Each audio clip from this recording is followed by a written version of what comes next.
Wednesday evening இன்றைக்கி evening ஸ்நாக்ஸுக்கு வந்துட்டு சூப் ரெடி பண்ணலாம் அப்படின்னு சொல்லிட்டு அதுக்கான வெஜிடபிள்ஸ் எல்லாம் வந்து கட் பண்ணி வச்சுட்டேன். ஒரு பாத்திரத்தில் 1/2 டேபிள் ஸ்பூன் எண்ணெய் விட்டு எண்ணெய் காஞ்சதுக்கப்புறமா குட்டி குட்டியாக கட் பண்ணி வச்சுருக்க பூண்டு, ஒரு பெரிய வெங்காயத்தை சின்ன சின்னதாக கட் பண்ணி வச்சுருக்கேன் அதுக்கப்புறம் ஒரு சின்ன தக்காளியை வந்துட்டு அதையும் குட்டி குட்டியாக கட் பண்ணி வச்சுருக்கேன், அதையும் ஆட் பண்ணிக்கலாம்.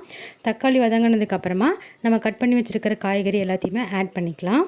இது கூட நீங்கள் குடமிளகா அதுக்கப்புறம் கார்ன் கூட வந்து ஆட் பண்ணிக்கலாம். என்கிட்ட இல்லை, ஸோ நான் வந்துட்டு சிம்பிளாக இதை வச்சு செய்கிறேன்.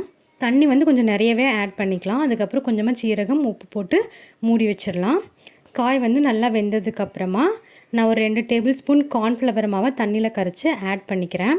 நல்லா கொதி வந்ததுக்கப்புறமா இதுக்கு காரத்துக்கு வந்துட்டு நான் பெப்பர் பொடி வந்து ஆட் பண்ணிக்கிறேன். மிளகாத்தூள் வந்து எதுவுமே ஆட் பண்ணலை. அவ்வளோதான், ஹெல்த்தியான சூப் வந்து ரெடி ஆயிடுச்சு.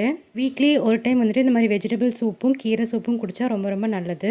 என்னோடய வீடியோ பிடிச்சிருந்தா மறக்காமல் சப்ஸ்கிரைப் பண்ணிவிடுங்க. நாளைக்கு பார்க்கலாம். பாய்.